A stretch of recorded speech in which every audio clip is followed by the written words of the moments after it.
Hello, everybody. So Secretary Pompeo and I are here today to talk about the President's new executive order, and after that, we'd be happy to take a few questions. So today, the President signed a new executive order which underscores his decisive leadership in fighting global terrorism. This administration has intensified our counterterrorism sanctions effort. We've designated more than 230 individuals and entities in 2018, the most designation of any year in the last 15 years. The new executive order, modernizing sanctions to combat terrorism, which was signed today, greatly enhances our ability to identify, sanction, and deter perpetrators of terrorism worldwide. Among other provisions, the EO allows the U.S. government to better target terrorist group leaders, provides new tools to pursue individuals who participate in terrorist training, authorizes secondary sanctions on foreign financial institutions that have knowingly conducted or facilitated significant financial transactions with sanctioned persons, and targets those actors for on behalf of specially designated global terrorists. Utilizing this new executive order, today Treasury sanctioned over 24 individuals and entities from 11 terrorist groups. Specifically, we have leaders, operative, and financiers from over 11 terror organizations, including Iran's Quds forces, Hamas, ISIS, Al-Qaeda, and their affiliates. The government has taken more action than we ever have before. The U.S. Treasury is enhancing our efforts to deny terrorists access to the U.S. financial system. We will continue to make sure that the security of the United States and to protect innocent people from becoming victims of terrorist attacks.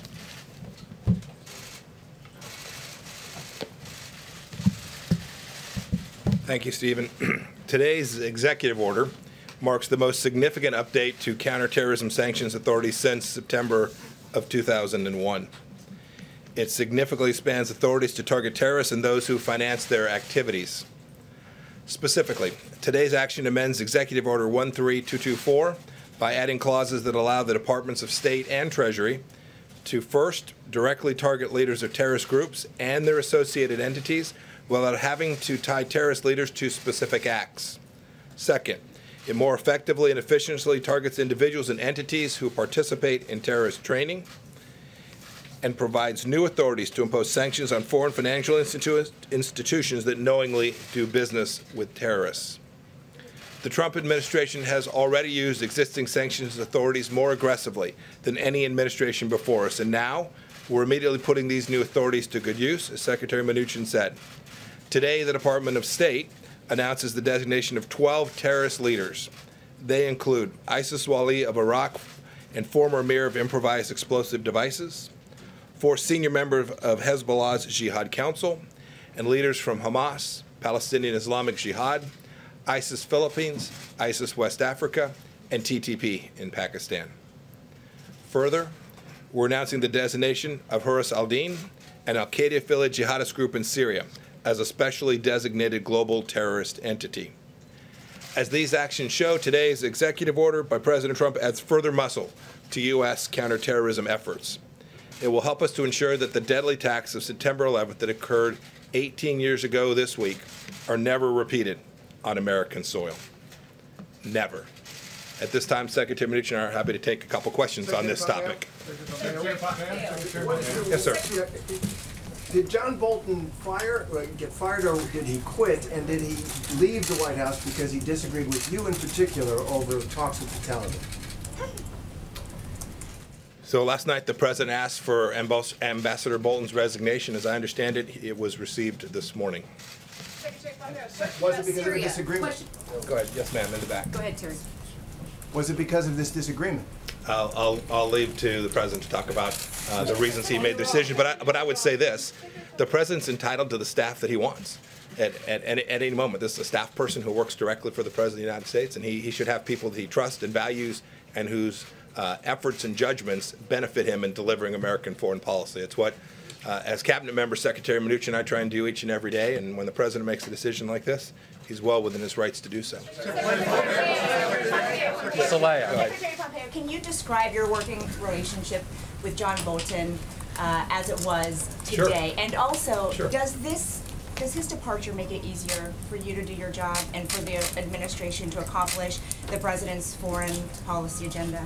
Look, I don't talk about the inner workings of how this all goes. We all give our candid opinions. There were many times Ambassador Bolton and I disagree. That's to be sure, but that's true for lots of people with whom I interact. My mission set is always to make sure, as I run the Department of State, is to deliver America's diplomacy, and to work with the team, whether it's a Treasury or the President's staff, to make sure we get good outcomes. I know everyone's talked about this for an awfully long time. There were definitely places that Ambassador Bolton and I had different views about how we should proceed. John Oh, sorry. Picture. Is it now possible to see some less hawkish Iran policy, and does this open the path for the president to meet with Rouhani? I would say Secretary Pompeo and myself and the president are completely aligned on our maximum pressure campaign. I think we've done more sanctions on Iran than anybody, and it's absolutely working. Now, the president has made clear he's happy to take a meeting with no preconditions, but we are maintaining the maximum pressure campaign. Go ahead. Yeah, go ahead. Secretary Pompeo, for clarity on this, can you foresee a meeting between President Trump and the Iranian leader later this month surrounding the United Nations? Sure. Would the president support that, and do you support that actively? The president's made very clear he's prepared to meet with no preconditions. Just to follow up quickly on the original guidance for this briefing, Bolton was on the guidance to be here. So were you two blindsided by what occurred today? That he's no longer with the administration? Was it news to you today? Because last night we were told he would be here today. Yeah, I'm never surprised. Well, let me ask you this. And I don't mean that on just this issue. And I think Secretary Mnuchin would say the same thing. We work very closely with the President of the United States. I think we have a pretty good understanding of how he's thinking about things. I think you'd agree, Stephen, at nearly all times. And so, our mission says not to talk about these inner workings in the palace intrigue that I know you are so curious about, but rather to talk about the things that matter to American foreign policy. I would just add that people who knew should know, and don't get into the administrative things of a notice went out because yesterday was Secretary Pompeo, thank you very much. I appreciate it. Secretary Pompeo, question about Syria. We reported on Syria and the refugee camps last night. Our David Muir was there, and he talked about how these refugee camps, ISIS fighters are blending in. There's children dancing around the ISIS flag. Are you concerned about these refugee camps becoming a breeding ground, a training ground for terrorists, for ISIS fighters? So there's a long history of just exactly what you're describing, camps in Iraq, camps other places where prisoners were detained, and extremist elements breeding in those places.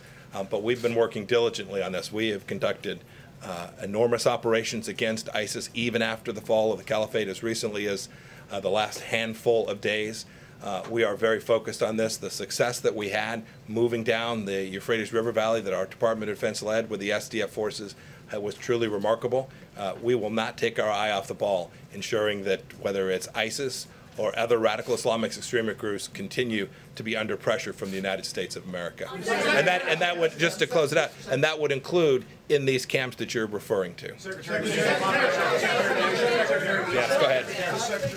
The White House says that National Security Advisor Bolton's foreign policy was not aligned with the president's philosophy. How was it out of alignment? Well, I'll leave that to the White House to talk about. Other than to say, I think President Trump, I watched his campaign. I've now worked with him first as CIA director and now as Secretary of State. Someone asked, would the policy be different absent any individual being here? These have been the president's policies. We give him our best wisdom. We share with him our understanding. When I was intelligence director, we did our best to make sure he had the facts and data available so he could make good decisions. But I don't think any leader around the world should make any assumption that because some one of us departs, that President Trump's foreign policy will change in a material way. But I would just, the one thing I would just say, follow up, because the president's been very clear on this. The president's view of the Iraq war and Ambassador Bolton's was very different. The president's made that clear. Yeah, go ahead. Sure, way in the back. Yes, ma'am. Thank you so much, Mr. Secretary. Are you planning to impose tariffs on Mexico if they don't continue with the immigration plan? So we're looking forward to our meeting with Foreign Minister Berard here in just a little bit. We're going to talk about the progress that's been made, which has been substantial and real and material and has made America more secure. But at the same time, we know there's still work to do, and we're going to talk about how best we can jointly deliver that. We are deeply appreciative of what the President of Mexico and the Foreign Minister have done to increase the capacity to deter migration into the United States. And you can see the numbers have improved substantially. But we also know, A, it needs to be sustained, and B, we've still got real work to do. Go ahead, Yes. Can I? Yes. On Venezuela, we know that Ambassador Bolton was trying to keep up the pressure in Venezuela in the picture, and we know that Ambassador Bolton and President Trump disagree on many things regarding to Venezuela. What can we expect now with the departure of Ambassador Bolton? I think, you know, the Treasury Department and the State Department have been incredibly active on sanctions. Everything we do is in consultation with the State Department. Again, we have a massive sanctions program that's working. But I would just add, we are concerned about the people there and what's going on in the humanitarian crisis, and I know the Secretary has worked with their neighbors extensively. Is this national security team a mess? Absolutely not. That's the most ridiculous question I've ever heard of. We've had three national security advisors in 3 years. Let me just say, the national security team, which is what you asked, consists of the National Security Advisor, the Secretary of Defense, the Secretary of State, myself, the Chief of Staff, and many others. Can you disagree with the President? Of course. Yeah. I'm sorry. I'm sorry. It says, well, we'll take one more. Yes, ma'am, in the red. Yes. Sir. There were reports this week that the CIA had to pull a top Russian asset out because of concerns that his identity could be exposed. Under which administration was this source burned, and is there currently an investigation into how his identity got leaked to the media? Yeah, I've seen that reporting. The reporting is materially inaccurate. And you should know, as the former CIA director, I don't talk about things like this very often. It is only the occasions when there's something that I think puts people at risk, or the reporting is so egregious as to create enormous risk to the United States of America, that I even comment in the way that I just did. And I won't say anything more about it. I know the CIA put out a statement. Suffice to say that the reporting there is factually wrong. Thank you, everybody.